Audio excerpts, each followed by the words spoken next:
So చావాలని ఊబలాట పడిన intermediate విద్యార్థివన్నమాట. Mukundam ఉత్సాహంగా అడిగాడు. కానీ తల వంచుకు నిలబడ్డ విద్యార్థి కళ్ళ నుంచి ధారాపాతంగా నీళ్లు వర్షిస్తున్నాయి తప్ప జవాబు లేదు. మాట్లాడు, రెట్టించాడు ముకుందం. నీ పేరు? కృష్ణ. వయసు 18 సంవత్సరాలు. ఊరు? ఇదే. జాలి పడుతున్న పులిలా నవ్వాడు పరమహంస. దారుణం కృష్ణ. భావి భారత పౌరుడొకడు ఇంత చిన్న వయసులో నిరర్ధకంగా చావాలనుకోవడం. సుమారు 24 గంటలుగా ఆకలి సైతం మరచిన కృష్ణ అసలు చావాలనుకున్న తనను ఎందుకులా రక్షించారో అర్థం కాక నిస్సత్తువగా కంపిస్తున్నాడు. చెప్పు కృష్ణ, అసలు నువ్వెందుకు చావాలనుకున్నావు? ఇప్పటికీ ఇదే ప్రశ్న 10 సార్లు అడిగి ఉంటాడు పరమహంస. బ్రతకాల్సి వచ్చినందుకు కలవరమో ఏదో గుర్తుకొచ్చినట్టు వెక్కి వెక్కి పడిపోతున్నాడు. కృష్ణ బ్రతుకు పుస్తకపు బడిలో నిద్రించిన అశ్రువుల పుటలకి గండిపడినట్టు కృష్ణ కళ్ళ నుంచి నీళ్లు కారుతుంటే ఆప్యాయంగా భుజం తట్టిన పరమహంస మరింత ఆర్ద్రతని వ్యక్తం చేస్తూ అన్నాడు. ఏ మనిషి, ముఖ్యంగా నీ వయసులో ఉన్న ఏ యువకుడు అంత సులభంగా జీవితాన్ని కడతేర్చుకోవాలనుకోడని నాకు తెలుసు. అసలు ఏ సమస్య నిన్ని దారుణానికి పురికొల్పింది? పరీక్షలో ఫెయిల్ అయ్యావా? లేదు. తల అడ్డంగా ఊపాడు కృష్ణ. నీ తల్లిదండ్రుల పరంగా? ఆహా, నాకు నాన్న లేడు. అంటే నిన్ను పెంచి పెద్ద చేసింది నీ తల్లేనన్నమాట. అవునన్నట్టుగా తల పంకించాడు. అదిగో అలా ముక్తసరిగా ఉంటే నువ్వు బ్రతికి ప్రయోజనం లేనట్టే కృష్ణ. నీ ముందున్న ముకుందం సామాన్యుడు కాదు, దేవుడంత మంచివాడు, ఉన్నవాడు. నీ సమస్య చెబితే తప్పకుండా పరిష్కరిస్తాడు. అలా అని అందరి సమస్యల్ని పరిష్కరించడమే ధ్యేయంగా తీసుకున్న వ్యక్తి అనుకోకు. కేవలం నీ ఒక్కడి సమస్య, అదెంత జటిలమైనదైనా సరే. చెప్పు, ఎందుకు చావాలనుకున్నావు? పరమహంస మాటలతో జీవం కోల్పోతున్న ఏ నమ్మకాలకి ఊపిరి పోసినట్టయిందో. దైన్యంగా చూశాడు, నిజమా అన్నట్టు. చిన్మయానందంగా నవ్వాడు ముకుందం. అవును కృష్ణ, నేనున్నానన్న హామీ ముకుందం గొంతులో. చెప్పు, ఏమిటి నీ సమస్య? దేవుడా, ఎన్ని పరీక్షల తర్వాత నువ్వు ఇక్కడ ప్రత్యక్షమైపోయావు. ఈ పాటికి కళేబరంగా మారాల్సిన నాకు ఇంత ఆలస్యంగా అదృష్టాన్ని అందించావేం? Come on quick. ఈ అవకాశము జారిపోతుందన్న భయమేమో ఉద్విగ్నంగా అన్నాడు కృష్ణ. అమ్మతో పాటు నాకు అక్క ఉంది. నాకన్నా 5 ఏళ్ళు పెద్దది. చదువుకోవాలనుకుంది. ఆరోగ్యం సరిగ్గా లేని అమ్మకి తోడుగా ఉండి తాను చదువుకునే స్తోమత లేదని తెలుసుకుని నన్ను చదివించాలనుకుంది. చదివిస్తోంది కూడా. Then why? ఎందుకు ఈ మార్గాన్ని ఎన్నుకున్నావు? అమ్మకి అనారోగ్యమని తెలుసు కానీ క్యాన్సర్ అని ఈ మధ్య తెలిసింది. పరమహంస వైపు చూశాడు ముకుందం. అది కాదు. నిభాయించుకోలేని ఉద్విగ్నత కృష్ణ గొంతులో. అమ్మ బ్రతికదని తెలిసినా 4వ రోజునే అక్కయ్య ఏం చేసి డబ్బు సంపాదిస్తున్నది అర్థమైంది. బహుశా వ్యభిచారం చేస్తూ ఉండొచ్చు. ప్రపంచంలో బ్రతుకు తెరువు కోసం ప్రతి ఆడది చేసే పనే అది అన్నంత ధీమాగా అన్నాడు పరమహంస. అవును, మొన్న పోలీస్ రైడింగ్లో అక్క దొరికాక మా వీధిలో అందరికీ తెలిసింది. మెల్లి తిరిగిపోతూ జుగుప్సగా నులిమేస్తున్న నిస్సహాయతతో కూలబడిపోయాడు. ఆ తర్వాత నీకు బ్రతుకు మీద రోత పుట్టింది అర్ధోక్తిగా అన్నాడు పరమహంస. చావబోతున్న తల్లి, చావులాంటి జీవితంతో నిన్ను నీ తల్లిని బ్రతికించాలనుకుంటున్న అక్క, లోకం చేసే అల్లరి, రేపెలా బ్రతకాలి అన్న భయం, ఇంతకన్నా చావు నయం అనిపించిన ఆలోచనలు, ఇవి నిన్ను ఆత్మహత్యకి ప్రేరేపించాయి. క్షణమాగాడు పరమహంస. సహజమే కృష్ణ. సమస్యల లాఠీ దెబ్బలతో చొక్కా అంతా నెత్తురు చిందినా తట్టుకోలేని వయసులో ఉన్న నీలాంటి వాడు ఖచ్చితంగా ఇలానే ఆలోచిస్తాడు. ఆలోచించాలి కూడా. కానీ నువ్వు చస్తే ఈ సమస్యల నుంచి నువ్వు దూరంగా పారిపోగలవు తప్ప మీ వాళ్ళ నుంచి సమస్యలు దూరంగా పారిపోవుగా. అలాంటప్పుడు తెలివైన నీలాంటి యువకుడేం చేయాలి? నిస్త్రాణగా తల పైకెత్తి చూశాడు కృష్ణ.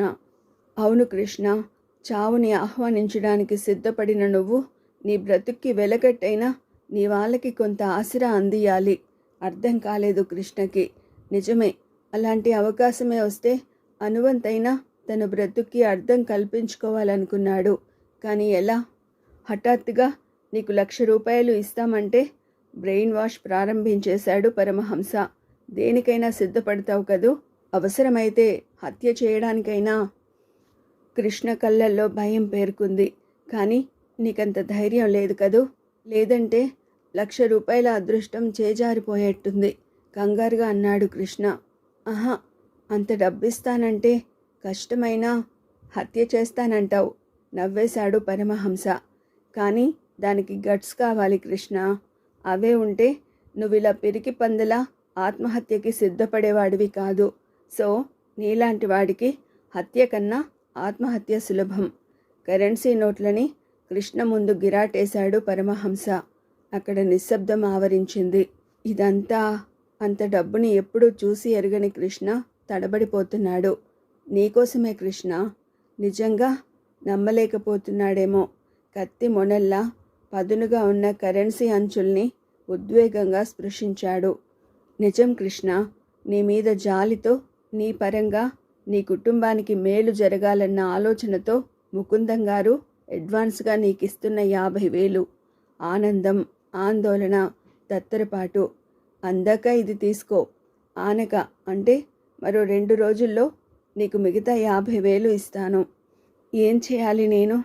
ఏం చేయడానికైనా సిద్ధమన్నట్టు కంపిస్తూ అన్నాడు కృష్ణ. సింపుల్, నువ్వు చచ్చిపోవాలి.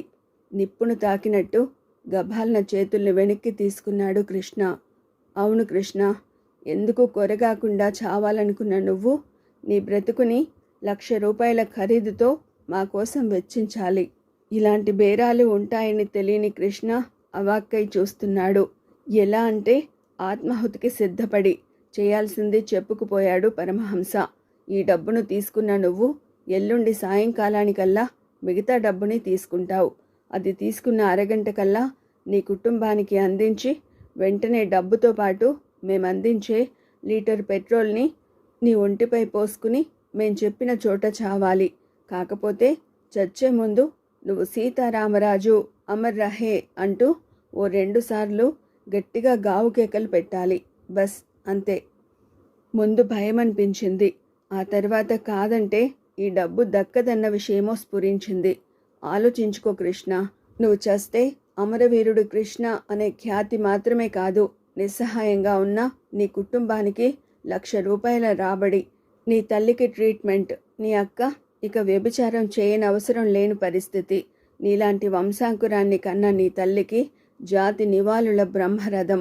హిప్నటైజ్ చేస్తూ చెప్పుకుపోతుంటే చాలు గావు కేకలా అరిచాడు కృష్ణ. లేత గులాబీ గుండె రెమ్మల్లా రాలిపడుతున్న అశ్రువులు, కాలాన్ని కడుపు మంటతో శాసించాలన్న తమకం.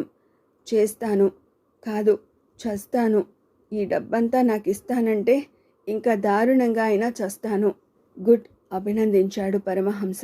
వెంటనే ఈ డబ్బు తీసుకువెళ్ళి నీ వాళ్ళకి అందచేయి. ఆ తర్వాత ఇక్కడికి రా. కోరింది తిను, ఆడు పాడు.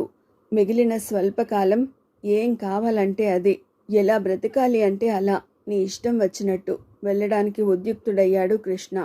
కానీ ఒక్క షరతు, హెచ్చరికలా అన్నాడు పరమహంస. ఇదంతా చాలా గోప్యంగా జరిగిపోవాలి. అంటే రహస్యంగా. ఈ డబ్బు మాత్రమే కాక మరో 1,00,000 నీకింకా కావాల్సి ఉందని గుర్తుంచుకో. అంతే చాలు. దక్కిన ఈ 50,000 చాలని నువ్వు తెలివి మీరి ప్రవర్తిస్తే నీతో పాటు నీ కుటుంబం అంతా నాశనం అవుతుంది. వెళ్ళిపోయాడు కృష్ణ. అప్రతిభుడై చూస్తున్న ముకుందం కొద్దిపాటి అపనమ్మకాన్ని ప్రదర్శించబోతుంటే అన్నాడు పరమహంస.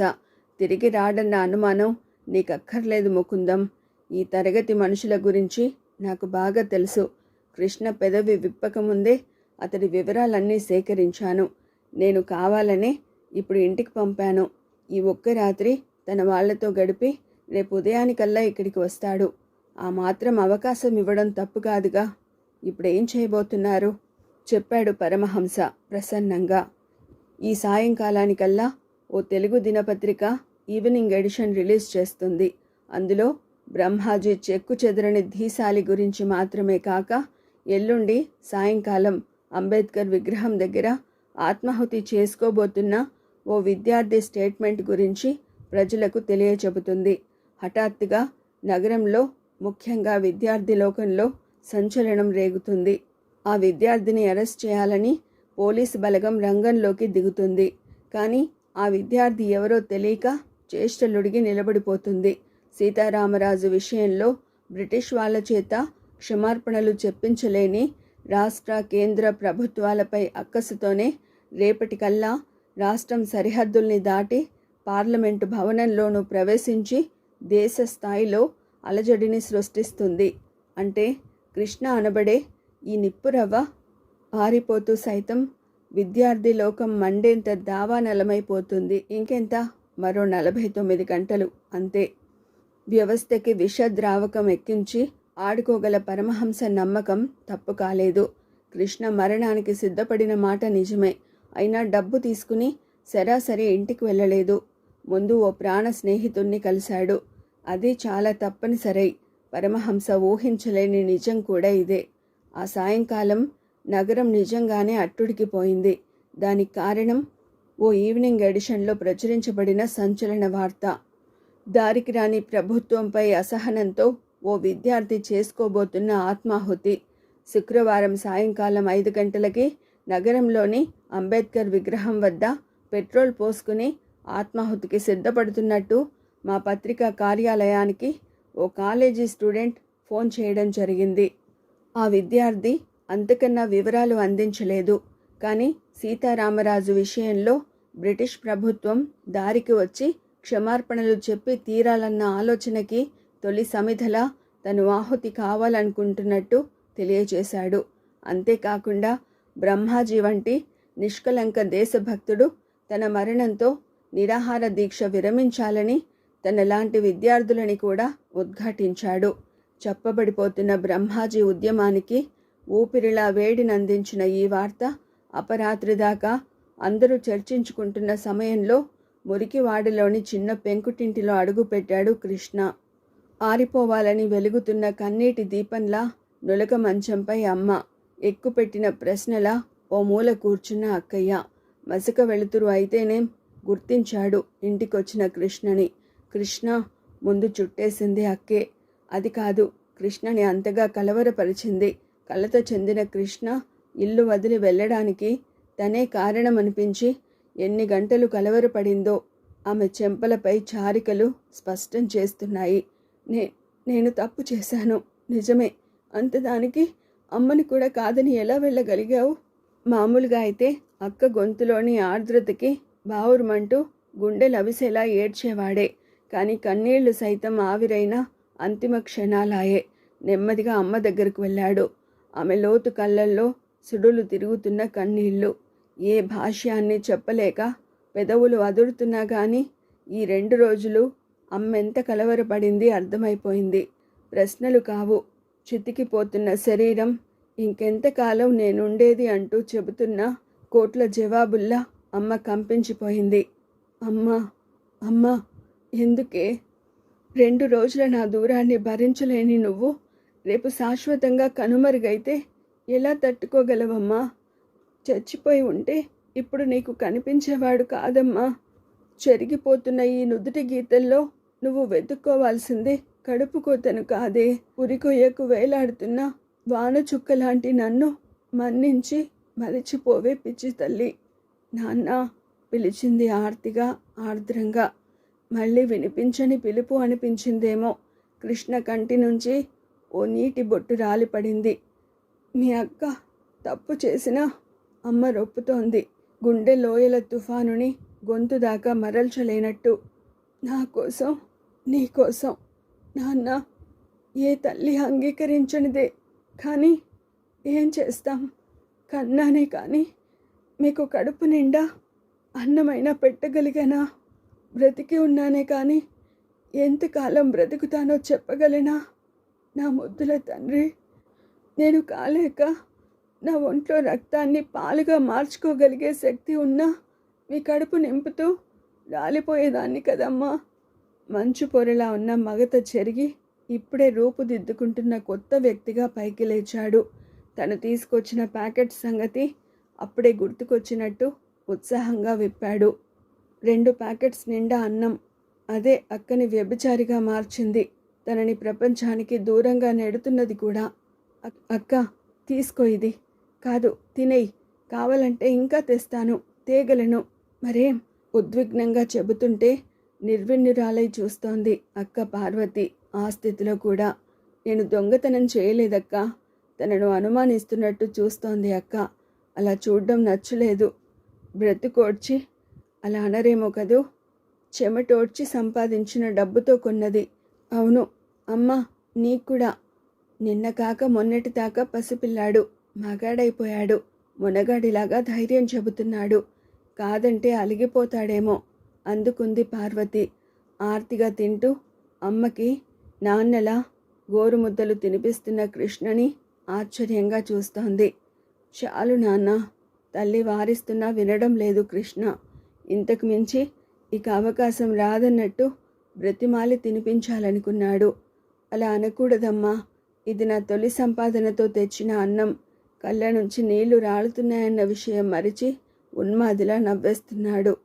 అయినా మీకెవరున్నారే? నేనేగా మగదిక్కుని కదమ్మా. మరి మీ మంచి చెడులు చూడాల్సింది నేనే కదే అంటే తల్లి అబ్బురంగా అడిగింది. ఈ 2 రోజులు చావాలని అసంకల్పితంగా నోరు జారాడు. వెళ్ళలేదమ్మా. చావు లాంటి జీవితం మీద గెలవాలని వెళ్ళాను. అంతే, గెలిచేశానే. మనకిక ఏ లోటు ఉండదు. ముఖ్యంగా మీ ఇద్దరికీ అలాంటి ఏర్పాట్లు చేశాను. అంటే నువ్వు చదువు మాని ఉద్యోగంలో చేరావా నాన్న? విస్మయంగా అడిగింది. అదేమిట్రా, అసలు చదివెందుకే? టక్కున ప్రశ్నించాడు. బ్రతకటానికేగా. అసలు బ్రతికెందుకు? మిమ్మల్ని బ్రతికించుకోవటానికేగా. అదే నేను చేస్తున్నది కూడా. కృష్ణ చెబుతున్నది స్పష్టంగా అర్థం కావడం లేదు. అయినా శోకంలో నుంచి తేరుకుని తత్తరపాటుతో అడిగింది సీతమ్మ. ఎక్కడా? 2 రోజుల క్రిందట వెళ్ళిన వాడివి, ఇక రావేమో అనుకున్న వాడివి, ఇంతలోనే ఇదంతా ఎలా సాధించావురా? నీ బిడ్డనమ్మా. తల్లిని పొదివి పట్టుకున్నాడు కృష్ణ. ఆలస్యంగా ఈ ఇంటి గురించి అర్థం చేసుకున్నవాణ్ణి. అందుకే గొంతు దాటని పెనుగులాట కృష్ణని ఎంత కలవరపరుస్తుందని. అయినా ఉత్సాహాన్ని అభినయించాడు. చాలా దూరం వెళ్ళిపోతున్నాను. అవాక్కైనట్టు చూసింది సీతమ్మ. దూరం అంటే? పార్వతి అడిగింది కూడా. మీరు రాకూడనంత దూరం. అయినా నేను వెళుతున్నది మీకోసమే అయితే మీరక్కడికి ఎందుకు రావడం? ఎంత దూరం నాన్న? పకాలన నవ్వాడు. సూర్యుడి కిరణాలు చొచ్చుకురానంత దూరం. అమ్మ గొంతు, అక్క పిలుపు వినిపించినంత దూరం. ఏ అపశృతి ధ్వనించిందో. తమ్ముడి భుజాన్ని పట్టుకుని నిలదీసింది పార్వతి. నవ్వు మాని సరిగా చెప్పు. మగాడన్నాక 1,00,000 వ్యవహారాలుంటాయక్కా. అవన్నీ ఆడవాళ్ళకి చెప్పాలా? సంపాదించింది తిని ఊరికే ఉండలేక మీ యక్ష ప్రశ్నలేమిటి? ఆవేశంగా లోపలి గదిలోకి వెళ్ళిపోయాడు. నిజానికి అది కోపం కాదు, అక్క ప్రశ్నలకి జవాబు చెప్పలేని పిరికితనం. గుండె నిండా పాతుకుని ఉన్న దుఃఖానికి గండిపడినట్టు కళ్ళ నుండి నీళ్లు ధారగా వర్షిస్తున్నాయి. అరగంట గడిచింది. 1:30 అయింది. ప్రపంచాన్ని చుట్టిన చీకటి ఆ ఇంటిలో రెట్టింపుగా మారింది. వచ్చింది ఒంటరిగా గడపడానికి కాదనుకున్నాడో, లేక తను అంతసేపు పిచ్చిగా ప్రవర్తించినట్టు నిర్ధారణ చేసుకున్నాడో గది దాటి బయటికొచ్చాడు. మంచంపై అమ్మ నిద్రపోవడం లేదు. మగతగా కళ్ళు మూసుకుని ఉంది. అక్క కూర్చునే ఉంది చీకటిలోకి చూస్తూ. రేపు కాదు, ఎల్లుండి ఈ సమయానికి తన కథ ముగిసిపోతుంది. అమ్మ అక్క ఇద్దరూ తన కోసం గుండె అవిసేలా ఏడుస్తారు. 1 గంట, 2 గంటలు, వారం రోజులు, ఓ సంవత్సరం. ఆ తర్వాత మర్చిపోతారు. పోయిన వాళ్ళ కోసం జీవితాంతం కుమిలిపోతుంటారా? అలా అయితే అమ్మ నాన్న కోసం ఎప్పటిదాకా ఏడవాలిగా. పడుకో అక్క, రహస్యంలా అన్నాడు అక్క చెవిలో. క్షణం చూసింది రెప్పలార్పకుండా. మరుక్షణం అతడి రెక్క పట్టుకుని లోపలి గదిలోకి లాక్కుపోయింది. వెంటనే అడగలేదు. అడిగేదేమో కానీ దుఃఖం ఆమె గొంతుకు అడ్డం పడుతున్నట్టు పెనుగులాడింది 2 క్షణాల పాటు. ఒరేయ్, నేను కులటనే. అలా మారింది అన్ని మార్గాలు మోసుకుపోయాకనేరా. నిన్ను దక్కించుకోవడానికి నేను చేసింది తప్పే అయితే ఆ తప్పుకి నిన్ను నువ్వు శిక్షించుకోకు కిట్టు. అక్కని చూస్తుంటే ఎంత జాలిగా ఉందని జవాబు చెప్పలేదు. తమ్ముడిలా కాదు, అన్నంత ప్రేమగా ఆమెను మంచంపై పడుకోబెట్టాడు. అన్నలాగే తల నిమురుతూ పక్కన కూర్చున్నాడు. పార్వతి నిద్రపోయిందో, నిద్రలో కుమిలిపోతుందో తెలీదు. చాలాసేపటి తర్వాత తొలి మరణ వాంగ్మూలం లాంటి ఓ ఉత్తరం రాశాడు. అక్క, ఈ ఉత్తరంతో పాటు 5,000 డబ్బుని ఇక్కడ ఉంచుతున్నాను. ఎక్కడిది ఇదంతా అని ఆశ్చర్యపోకు. ఆశ్చర్యపోయినా అమ్మకి తెలియనివ్వకు. మనలాంటి వాళ్ళ బ్రతుకులతో బలంగా ఆడుకునేది డబ్బే అని తెలిసిన నేను ఆలస్యంగా అయినా ఓ నిర్ణయం తీసుకున్నాను. అది డబ్బు సంపాదించాలని. నెల నెల నీకు 5,000 అందుతుంది. ఆ ఏర్పాట్లు చేస్తున్నాను. అవునక్క, నిన్ను నువ్వు కోల్పోవడానికి సిద్ధపడుతూ సంపాదిస్తున్న డబ్బు ఇది. పిచ్చి అక్క, నువ్వేదో కంగారు పడుతున్నావు కానీ మీకు దూరంగా వెళ్ళినా, ఎంత దూరంగా వెళ్ళినా ఎలా దూరం కాగలనే? మీతోనే ఉంటాను. మీతోనే ఉన్నంత సంతృప్తిగా బ్రతికిపోతాను. నేనెక్కడికి వెళుతున్నది, వెళ్ళింది నీకు బహుశా మరో 2 రోజుల్లో తెలియొచ్చు. తెలిసినా అది అమ్మకు తెలియనివ్వకు. పిచ్చిది, తట్టుకోలేదుగా. అందుకే అన్నీ నువ్వే కావాలి. నేను మీతోనే ఉన్నంత ధైర్యాన్ని అమ్మకు అందించాలి. తప్పదు, అమ్మ బ్రతికాలిగా. అక్క, ఇలా రాస్తుంటే నా కళ్ళ నుంచి నీళ్లు రాలుతున్నా చాలా ప్రశాంతంగా ఉంది ఇప్పుడు. నా కోరిక మన్నిస్తావు కదూ? తెలతెలవాడుతుండగా పైకి లేచాడు. తను ఆడుకున్న పరిసరాల్ని, నిద్రపోతున్న అమ్మని, అక్కని మరీ చూస్తూ బయటికి నడిచాడు. 10 నిమిషాల్లో పబ్లిక్ టెలిఫోన్ బూత్ని చేరుకున్నాడు. ఫోన్ చేశాడెవరికో. 1/2 నిమిషంలో వినిపించింది ఆవలి వైపు నుంచి. ఎవరు? నేను విల్సన్, కృష్ణని. నువ్వా? ఇంత తెల్లవారుజామునే ఫోన్ చేశావేమిటి? ఒరేయ్, ఏం చేయాలో చెప్పకుండా ఇంత డబ్బు నా దగ్గర ఉంచావేమిటి? ఏమిట్రా ఇది? ఒరేయ్, నువ్వు నా ప్రాణ స్నేహితుడివి కదూ? కృష్ణ గొంతు వణుకుతోంది. ఆ డబ్బు నీ దగ్గరే ఉంచాలి. నెల నెల అక్కకు 5,000 చొప్పున అందిస్తుండాలి. ఇదంతా ఏమిట్రా? డబ్బు తెచ్చి ఇచ్చాడే తప్ప ఎంత అడిగినా కృష్ణ ఆ వివరాలు చెప్పకుండా దాటేసి వెళ్ళిపోయాడు. అసలు నీకింత డబ్బెలా వచ్చింది? దొంగతనం చేయలేదురా, కష్టార్జితమే. ఇదే కాదు, నీకు త్వరలో మరో 50,000 అందుతుంది. ఆ డబ్బు నీ దగ్గరే ఉంచి నేను చెప్పినట్టు నెల నెల అక్కకి ఇస్తుండాలి. నువ్వెక్కడికి వెళ్తావు? అది రహస్యం విల్సన్. అలా అయితే నేను ఈ డబ్బుని నా దగ్గర ఉంచుకోను. ఓ 2 రోజులు ఆగరా. ఎందుకు? నా బాధ్యత నువ్వు తీసుకోవడానికి. అర్థం కాలేదు విల్సన్కి. బాధ్యత ఏమిటి? అమ్మన్నా అక్కన్నా నీకు ప్రేమే కదరా. మరి నేను దూరంగా వెళితే నా బాధ్యతను నువ్వు తీసుకోవు. ఫోన్ క్రెడిల్ చేశాడు కృష్ణ. చాలా అడగాలనుకున్న ఆ మిత్రుడికి అవకాశం ఇవ్వకుండా తప్పించుకున్నాడు. అప్పుడు ఉదయం 5:30 కావస్తోంది. మరో 10 నిమిషాల్లో అన్న మాట ప్రకారం పరమహంస ఉంటున్న గెస్ట్ హౌస్లో అడుగు పెట్టాడు కృష్ణ.